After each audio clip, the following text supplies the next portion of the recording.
Tugas Pendidikan Kewarganegaraan Judul Bela Negara di Era Digital. Nama Nurliana, dengan NIM 25 36 57 20 10 20.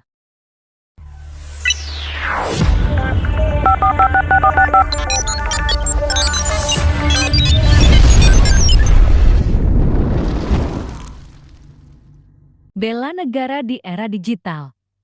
Bela negara adalah sikap dan perilaku warga negara yang menunjukkan rasa cinta terhadap bangsa dan negara serta kesediaan untuk menjaga keutuhan Negara Kesatuan Republik Indonesia (NKRI). Di era digital, bela negara tidak hanya dilakukan dengan angkat senjata, tetapi juga melalui penggunaan teknologi dan media sosial secara bijak. Bela negara di era digital.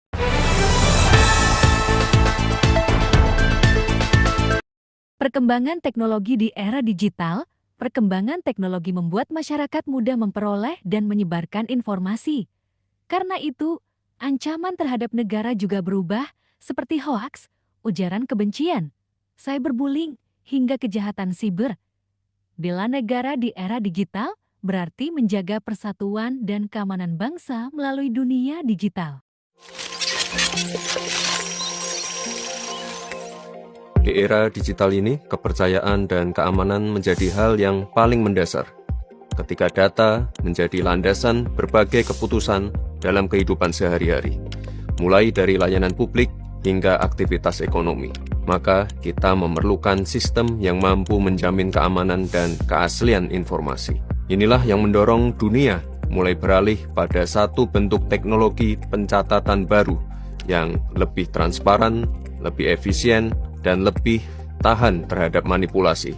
Teknologi itu dikenal sebagai blockchain. Blockchain itu ibarat buku kas bersama. Setiap kali ada transaksi atau aktivitas, catatannya langsung masuk ke dalam buku itu. Tapi bedanya, buku ini tidak bisa dihapus, tidak bisa diubah, dan bisa dilihat oleh semua yang ikut mencatat. Tidak ada satu orang pun yang bisa sembunyi-sembunyi, memanipulasi data, semua transparan, semua tercatat, semua ikut menjaga. Inilah yang disebut teknologi pencatatan yang aman, transparan, efisien, dan terdesentralisasi. Tidak lagi tergantung pada satu server atau satu lembaga. Semua pengguna ikut menjaga, dan itu artinya data tidak bisa diambil diam-diam, tidak bisa disalahgunakan. Pemerintah menyadari potensi ini, karena itulah hadir Peraturan Pemerintah Nomor 28 Tahun 2025 sebagai bentuk dukungan hukum dan kepastian bagi pengembangan teknologi baru seperti blockchain. Aturannya jelas, izin usaha disederhanakan, akses masuk ke sektor ini dipermudah. Startup, komunitas, hingga UMKM yang ingin membuat solusi berbasis blockchain termasuk Web3, DeFi, NFT, smart contract, dan tokenisasi, sekarang punya kepastian hukum. Mereka bisa membangun, menjual, berinovasi, dan bahkan bekerja sama dengan pemerintah tanpa lagi dibayang-bayangi ketidakjelasan regulasi. Bayangkan jika UMKM di desa-desa bisa menciptakan platform keuangan mikro dengan pencatatan transaksi yang tidak bisa diubah dan bisa dilacak, atau petani yang bisa mencatat distribusi pupuk dan panen secara real-time, atau bahkan keluarga penerima bantuan sosial yang bisa langsung mengecek haknya secara digital tanpa khawatir tercecer atau salah sasaran. Karena inilah teknologi yang memberi hak atas data, bukan hanya untuk pemerintah, tapi juga untuk masyarakat. Tapi teknologi saja tidak cukup. Kita juga perlu membayangkan bagaimana blockchain bisa digunakan untuk memperbaiki pelayanan publik ke depan. Bayangkan jika kartu keluarga, akta kelahiran, surat kepemilikan kendaraan, hingga surat tanah disimpan dalam sistem yang hanya memiliki satu versi asli yang sah, tidak bisa diubah, dan bisa diakses dengan aman kapan saja.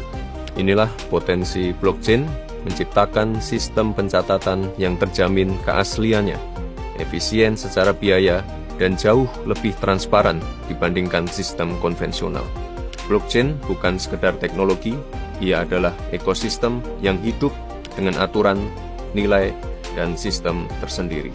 Saat dunia bergerak cepat ke arah ini, dan banyak negara yang telah melangkah lebih dulu, baik dengan membangun sistem layanan publik, identitas digital, hingga tata kelola dokumen berbasis blockchain, maka Indonesia harus segera beradaptasi pada teknologi blockchain ini. Melalui PP nomor 28 tahun 2025, pemerintah mulai menyiapkan arah kebijakan atau roadmap yang lebih jelas sebagai bagian dari visi besar hilirisasi digital.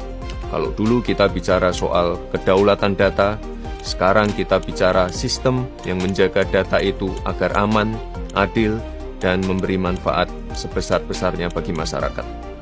Seperti yang sering ditegaskan oleh Bapak Presiden Prabowo, hanya dengan menguasai sains dan teknologi, kita bisa melompat dari kemiskinan menjadi bangsa yang maju dan berdaulat. Khususnya kita di zaman kita sekarang adalah sains dan teknologi harus kita kuasai. Di dunia modern ini hanya dengan sains dan teknologi kita bisa menghilangkan kemiskinan. Kita bisa menjadi negara maju, negara modern. Namun, transformasi ini tidak bisa berjalan sendirian. Dibutuhkan visi, kolaborasi, dan keberanian untuk mengadopsi cara berpikir yang baru. Pemerintah perlahan membuka jalan, memberi ruang bagi inovasi, dan menyiapkan kerangka strategi agar ekosistem ini tumbuh sehat dan inklusif. Sekarang saatnya semua pihak bergerak bersama, mulai dari pengembang teknologi, komunitas digital, hingga pelaku usaha, serta pemangku kebijakan. Karena semakin awal kita menanam pondasi, semakin kokoh posisi kita dalam menghadapi masa depan. Blockchain adalah peluang strategis dan Indonesia memilih untuk tidak ketinggalan.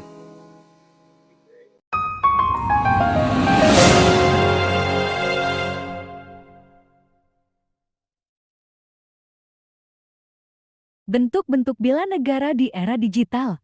Menggunakan media sosial secara bijak. Tidak menyebarkan berita bohong, hoax, fitnah, atau ujaran kebencian. Menjaga persatuan dan toleransi. Menghargai perbedaan suku, agama, budaya, dan pendapat di internet. Meningkatkan literasi digital. Mempelajari cara menggunakan teknologi dengan benar dan aman. Melindungi data pribadi. Tidak sembarangan membagikan informasi pribadi agar terhindar dari kejahatan siber, menyebarkan konten positif, membuat atau membagikan informasi yang bermanfaat, edukatif, dan membangun semangat nasionalisme, menghormati simbol negara. Tetap menghargai bahasa Indonesia, bendera, lagu kebangsaan, dan budaya bangsa di ruang digital. Adapun ancaman di era digital, penyebaran hoaks, cyberbullying, penipuan online, peretasan akun, radikalisme di internet, penyalahgunaan teknologi. Cara menumbuhkan sikap bela negara, memiliki rasa cinta tanah air, menggunakan internet secara bertanggung jawab, belajar dengan sungguh-sungguh, menjaga nama baik bangsa di media sosial, mengutamakan kepentingan bersama, manfaat bela negara di era digital, menjaga persatuan bangsa, mengurangi konflik di media sosial, menciptakan lingkungan digital yang aman, meningkatkan kesadaran nasionalisme generasi muda, membantu kemajuan bangsa melalui teknologi.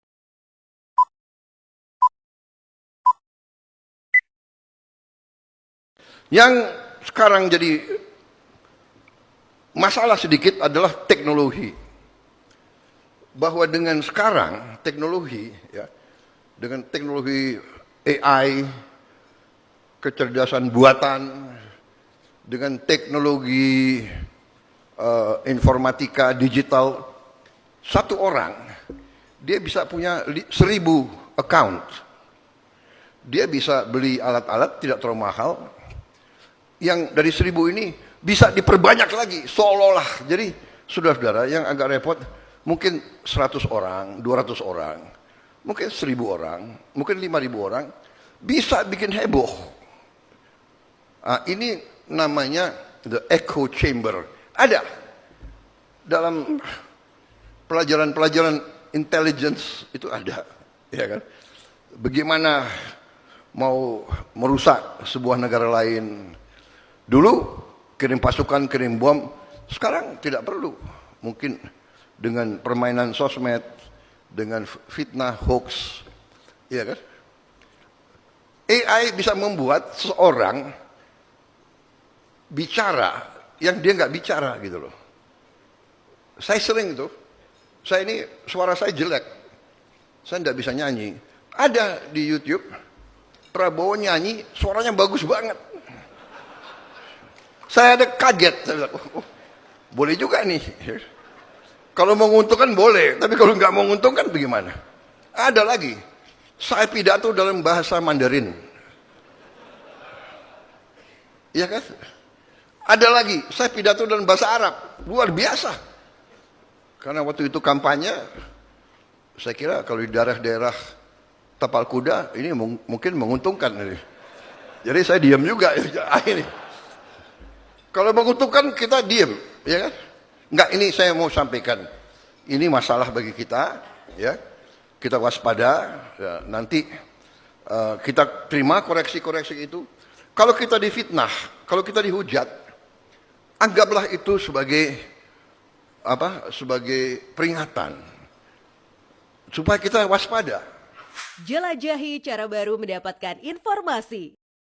Kesimpulan, bela negara di era digital merupakan tanggung jawab seluruh masyarakat, terutama generasi muda.